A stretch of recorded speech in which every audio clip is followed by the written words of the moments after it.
What's up, everybody? It's Luke James, not the singer. If you're looking to get your music reviewed, you can hit up this email that's right here. But today I'm going to hit you up with my thoughts and opinions on this new mixtape from Blood Orange called Angel's Pulse.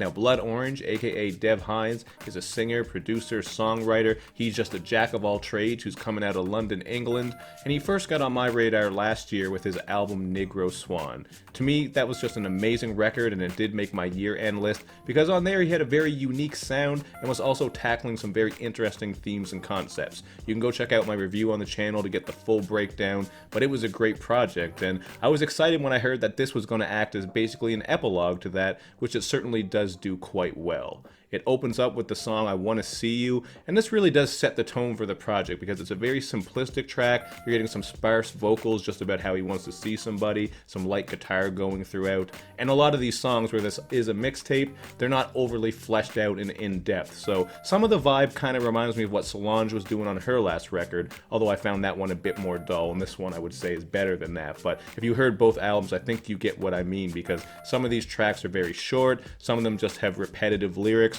including Something to Do. This is another light track. It's under a minute, and he's just, looking for something to do. That's really all he's saying on there. So it is that same sort of idea. It doesn't have all the fleshed out concepts and content that Negro Swan had. So if you're looking for that, you might be a bit disappointed. But sonically, I think this one still stacks up nicely with Negro Swan, so it is worth your time. Whether you want to talk about those pulsating drums on Baby Florence, I really thought the production on that was quite interesting. And then you're getting a very soft and pleasant 80s radio feel on some of these songs, man. In particular, Benzo and Happiness sound like some of that adult contemporary shit. Something you'd just be messing around on the radio on an old station and they would come on. They just have that same sound and aesthetic to me. So I really like them. They're just kind of bright and bouncy and fun. Really some cool tracks right there. So, like I said, a lot of the music here isn't as fleshed out as Negro Swan when it comes to the lyrics and content, but there are still some moments that'll stick out to you, like the song Birmingham.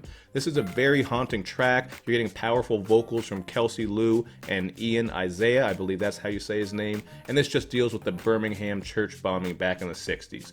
Very sad story. That haunting, somewhat gospel feel really fits nicely with that, so I thought that was a cool track.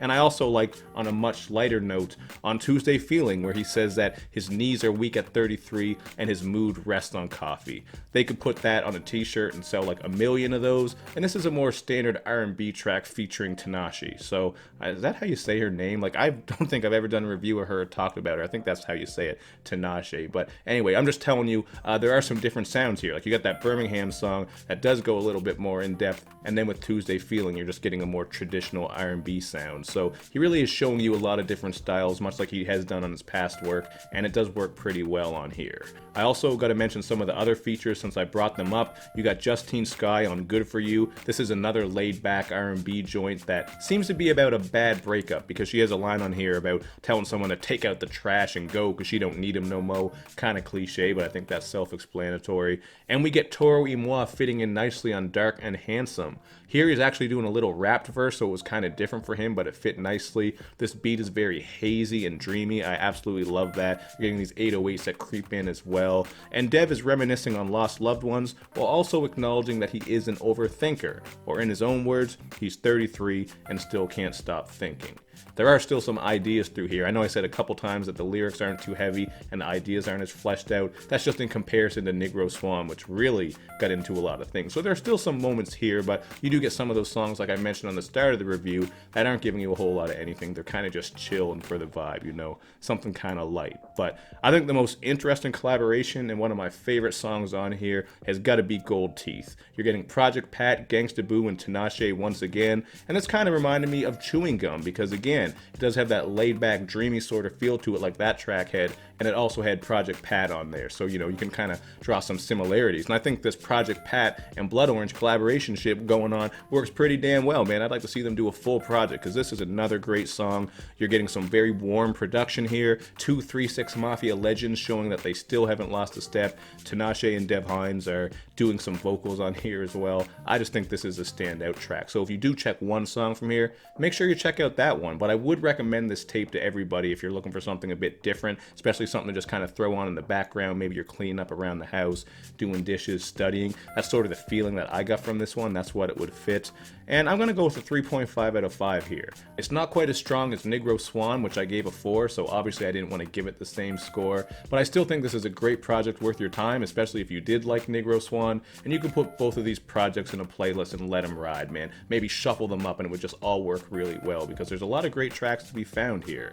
Really, the only 2 tracks I didn't care for are 7 Hours Part 1 and Take It Back, and that's just because of that lo-fi aesthetic that you guys know I can't get into. I feel like a broken record at this point because I always speak on that, but hey man, I gotta keep it real on my channel. You know what you're gonna get when you watch my reviews. I'm gonna give you my opinions. I'm not trying to change your opinions, tell you what to like, tell you what not to like, say what the ultimate music is.